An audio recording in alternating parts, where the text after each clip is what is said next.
शान्तिको खोजीमा मेरो देश। समय समयमा अनेकौं राजनीतिक परिवर्तनहरूको साक्षी बन्नु परेको छ। 2007 सालको राणा शासन विरुद्धको आन्दोलन प्रत्यक्ष देख्न त पाइन, तर त्यसबारे पछि सुनेर र पढेर थाहा पाएँ। 2015 सालको चुनावमा भने उमेर नपुगेका कारण मत हाल्न पाइन।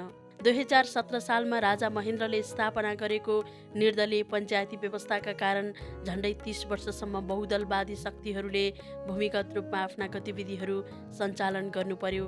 देशमा नेपाली काङ्ग्रेस र कम्युनिस्ट यी दुई प्रमुख राजनीतिक शक्तिहरू भूमिगत अवस्थामा थिए।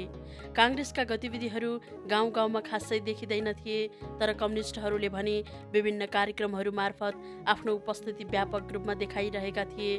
2046 सालसम्म देशमा राजाको एक छत्र निरङ्कुश शासन कायम रह्यो, तर 2046 सालको जनआन्दोलनबाट बहुदलीय व्यवस्थाको स्थापना भएपछि जनतामा नयाँ आशा र भरोसा पलाएको थियो। तर त्यो आशा पनि धेरै समय टिक्न पाएन। 2052 सालबाट सुरु भएको कहाली लाग्दो सशस्त्र द्वन्द्वले देशलाई ठूलो पीडामा धकेल्यो। त्यतिखेर विकासका नाममा बाटो, पानी, बिजुली वा अन्य पूर्वाधार भन्दा पनि हामीलाई केवल शान्ति चाहिएको अवस्था थियो। मानिसहरू भन्थे आफ्नो दुःख जेनतेन गरेर जीवन चलाउला, तर अशान्तिमा बाँच्न नपरोस्। वास्तवमै शान्तिको चाहना मानव जीवनको सबैभन्दा ठूलो आवश्यकता रहेछ भन्ने कुरा त्यस समयमा अनुभूति भयो। 2062-63 को जनआन्दोलनपछि देशमा पुनः लोकतन्त्रको स्थापना भयो। त्यसपछिका वर्षहरूमा विकास नभएको पनि होइन। सडक सञ्जाल विस्तार भए, विद्युत सुविधा बढ्यो, शिक्षा क्षेत्रमा पनि सुधार भयो, तर पर्याप्त रोजगारी सृजना हुन नसक्दा ठूलो सङ्ख्यामा युवा शक्ति विदेशिन बाध्य भयो र यो क्रम अझै जारी छ। देशभित्रै श्रम गर्नुपर्ने हातहरू क्रमशः बाहिरिन थालेपछि उत्पादन घट्दै गयो। उब्जाउ खेतीबारीहरू बाँझोमा परिणत हुँदै जानु अत्यन्त चिन्ताजनक अवस्था हो। मैले आजसम्म देखेका परिवर्तनहरूमध्ये 2082 साल भाद्र 23 र 24 गते भएको जेनजी आन्दोलनका क्रममा भएको धन जनको क्षति र उग्र गतिविधिहरू जस्तो घटना जीवनमा पहिले कहिल्यै देखेको वा सुनेको थिइनँ। सामाजिक सञ्जाल र सञ्चार माध्यममा देखिएका दृश्यहरूले मनलाई अत्यन्त व्यथित बनायो। लाग्यो अब केही पनि बाँकी रहेन।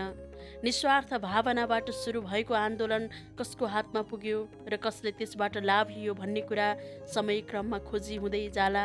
राजनीति गर्नेहरूले गल्ती गरेका होलान्। उनीहरूका घरमा भएको आगजनी र आक्रमणको घटनाप्रति धेरैले दुःख र विस्माद व्यक्त गरे, तर राष्ट्रका धरोहरहरू, सिंहदरबार, सर्वोच्च अदालत, संसद भवन, प्रधानमन्त्री तथा मन्त्री निवास, प्रहरी चौकी र सरकारी कार्यालयहरूमा आगजनी गर्नु, हतियार लुट्नु, कैदीहरू भगाउनु जस्ता गतिविधि सच्चा नेपाली र मातृभूमि प्रेमी नागरिकबाट हुनै सक्दैन। यस्ता घटनाले समाजमा भय र असुरक्षाको वातावरण सिर्जना गरेको छ। जेनजी आन्दोलनको अवसर छोपेर आन्दोलनलाई धनजनको ठूलो क्षतितर्फ मोड्ने तत्त्वहरूको पहिचान गरी कानुनी कारबाही गर्न देश सफल होस् भन्ने अपेक्षा छ। अब आउने पुस्ताले शान्त, समुन्नत र सुरक्षित नेपाल पाउन्। मेरो नेपाल धरती रहेसम्म, अर्थात् अनन्तकालसम्म यो देश स्वतन्त्र रूपमा बाँचिरहोस्, कसैको अधीनमा पर्न नपरोस्, आफ्नो सान, मान र पहिचान सहित देश अघि बढिरहोस्। यस देशको माटोप्रतिको माया, आत्मीयता र समर्पण सधैँ जीवित रहिरहोस्।